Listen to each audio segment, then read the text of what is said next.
Hello, my aviation family. My aviation family.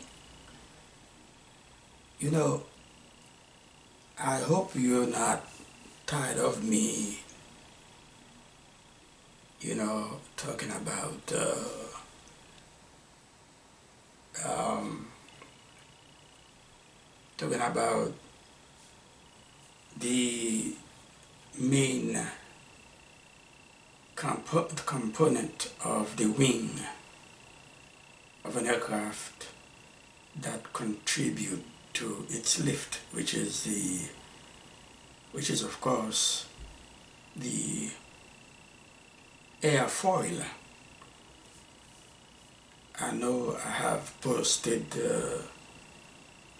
several YouTube videos about the subject, and then by now, you should have known, you know, you should have known a lot. Well, not a lot. You should have known something. You should have known something about the concept of airfoiler. Okay, so, and the reason why I, I'm still talking about it is because I will talk about lift, pretty very soon, but this is a too much important component of the wing not to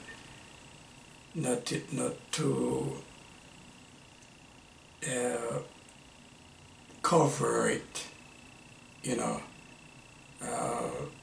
enough, so as to help us, you and me, to help us understand the concept of lift, which I will cover later on. So in my last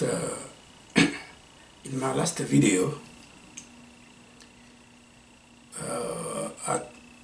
I talked about the classification of airfoils, and did I mention that they are classified in terms of series,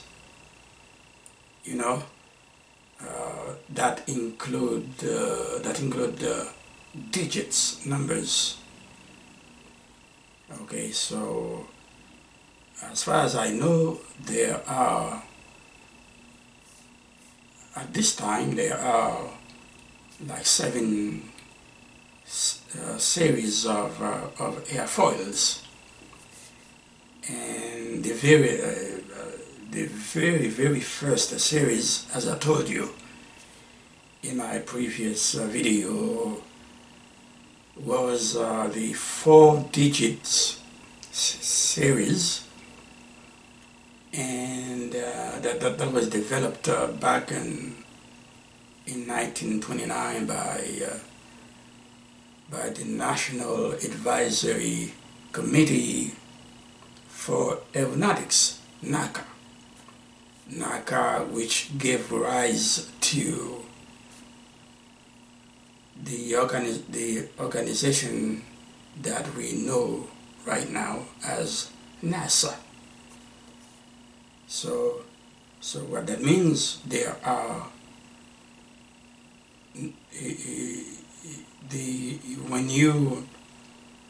when you talk about classification of an airfoil, so it's going to be the terminology is going to be NACA and plus the digits. Okay, like if I choose a NACA 3225 airfoil, that's the classification for the 4 digits of a series. Okay, 3, 2, well, okay, let me choose another let me choose 4 other numbers. Okay, 2, 1, 2, 5. So randomly I'm choosing that. So each digit or a couple of digits together, you know, they are all related to a to the makeup of the airfoil, to the ingredients of the airfoil.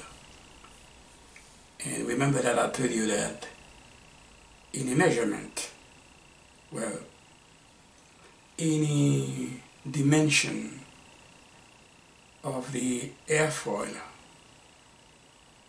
is measured in terms of the chord of the airfoil.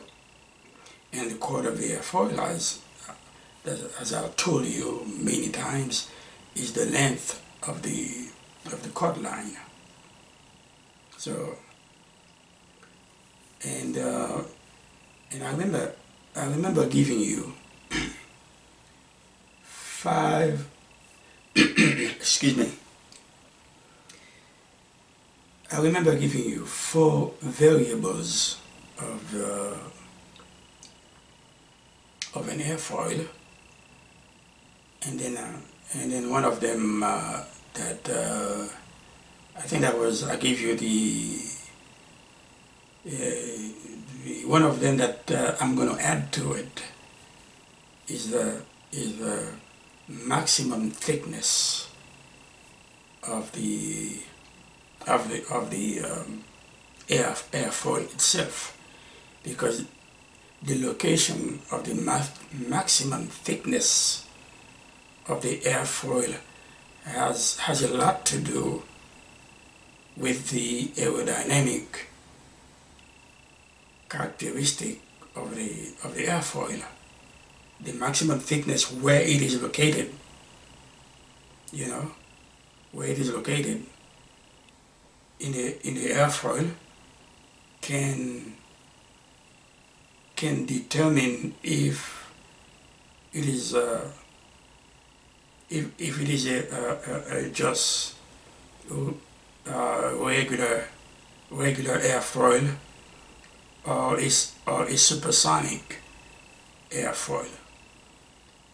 Okay, so now the very first series of airfoil was 4-digit series, but as technology, you know, becomes more advanced, you know, 5-digit series, 1-digit series were also developed. But the one that I really, I'm not going to go you know, very deep in explaining to you what the numbers of the 4, 5 digits and so on stand, what they stand for. I'm gonna go straight to the most important one, I believe, is the one that belongs to the 6 and 7 series, and then and this one is it is called Laminar Flow Airfoil. Laminar Flow Airfoil.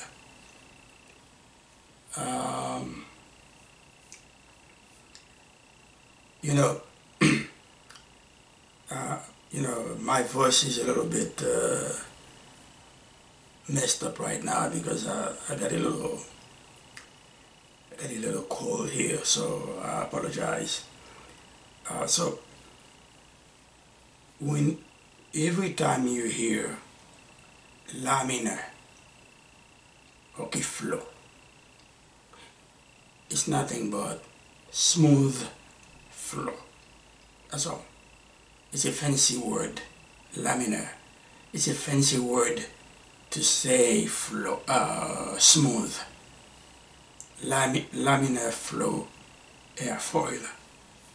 So right there, you can see there's a difference between a regular, a normal flow.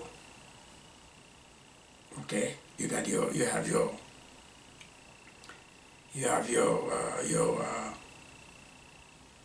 okay, you have your airfoil, and you got the airflow that is going to, okay, that's going to reach the leading edge of the airfoil. So depending on the size, on the dimension of the leading edge radius, you can have a smooth flow or maybe a rough flow because of drag. So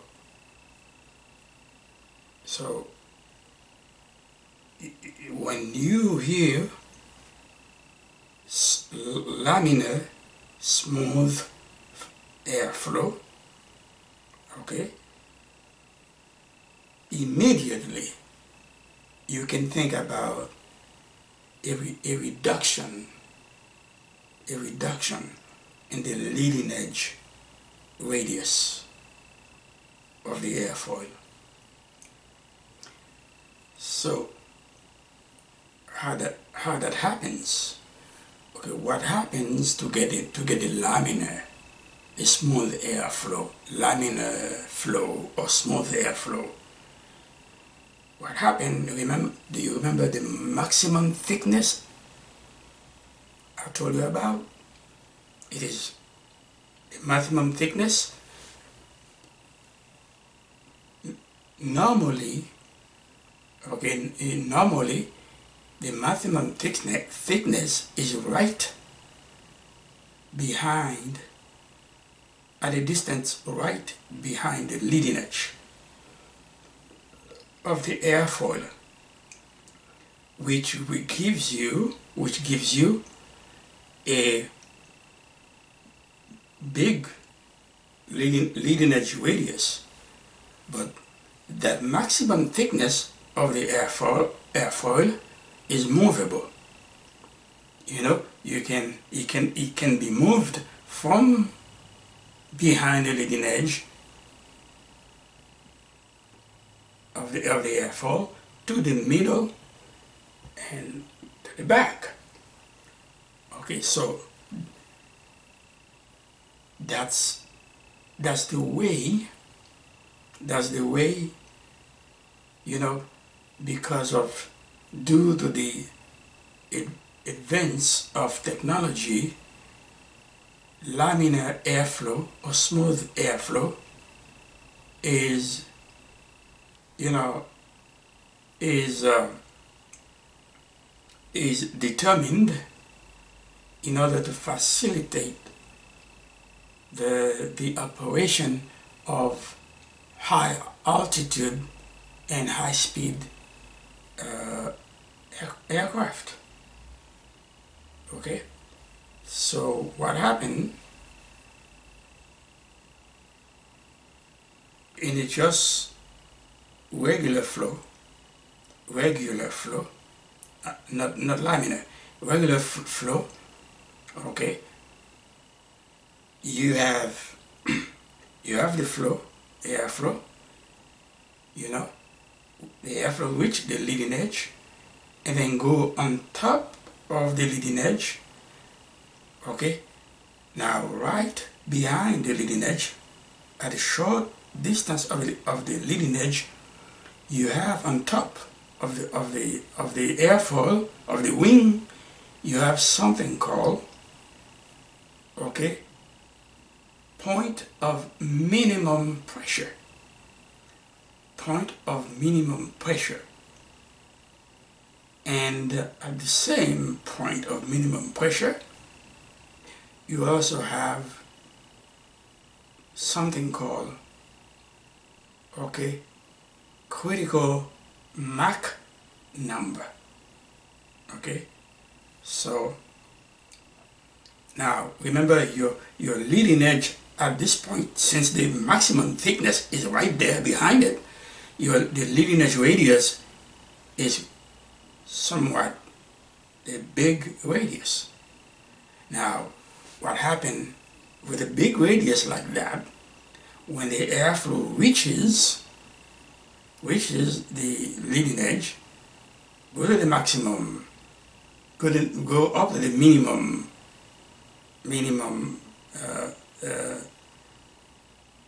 go to the point of minimum pressure, which is also the maximum critical Mach number. Because of the size of the leading edge radius, drag is created. Okay, so the airflow encounters some resistance, some drag resistance. So it's not a smooth airflow. Okay. So, but now, when you move that maximum radius, okay, no, not the maximum radius, when you move the maximum thickness from right behind the leading edge of the airfoil, you move it back, okay? So now, when you do that, you move the point of minimum pressure and also the maximum Mach number. So what happened now, when that happens, so the leading edge radius is reduced to a knife edge, okay, leading edge. Okay, so now, guess what? Now, this is where now, because now the airflow, maybe because now there's a distance, there's a longer distance between the minimum, the point of minimum pressure. There's a longer distance between the leading edge and the point of minimum pressure. There is less drag right now. Okay, so the airflow now becomes, the airflow becomes very smooth. So it is called laminar airflow now, because that big radius is not there anymore. Like a knife edge leading edge you have now. Okay, and this is the type of airfoils that you find on the supersonic aircraft or any aircraft that flies at high altitude. Okay, because what does that, the Mach number, the movement, the relocation of the minimum or the maximum thickness, what it does, it decreases drag, but it also increases, it decreases drag, but it also increases the maximum critical Mach number, which allows the aircraft to fly at a higher speed, okay, without the need for compressibility corrections. So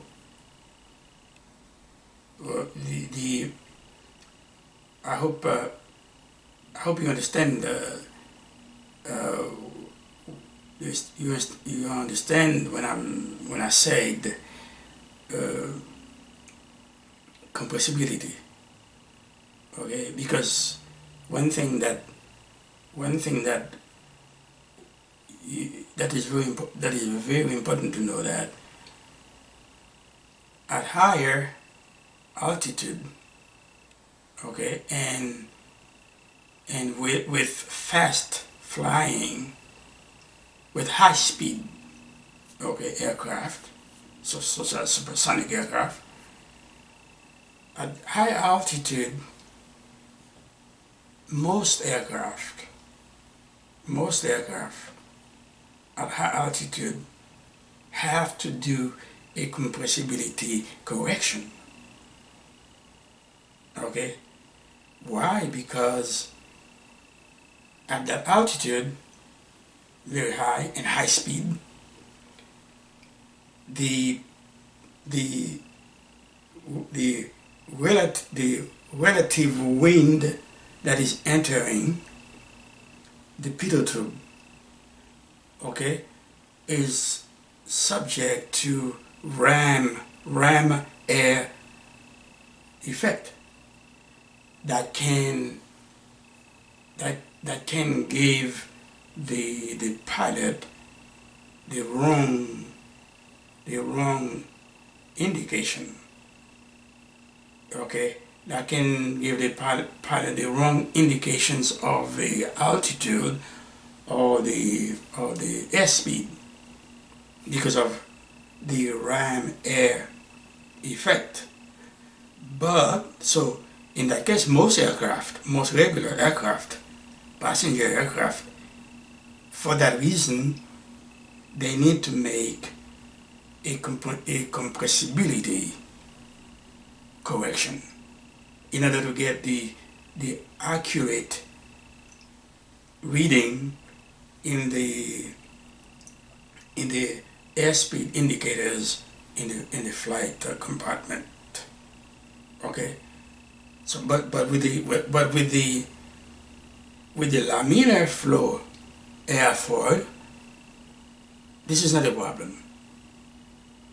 With the Laminar smooth air, with the Laminar smooth airfoil wing, okay, this is not a problem. A pilot flying a supersonic aircraft with Laminar smooth airflow airfoils or wings, they don't have a problem with compressibility issues, with compressibility variations, I should say. So, all right, so I think that's it for today, and then I don't know how much I'm going to cover with regards to, I don't know how much more I'm going to have to cover before transitioning to the main subject that I'm going to that is in front of me, the lift of the aircraft. I don't know, we'll see. So have a wonderful day.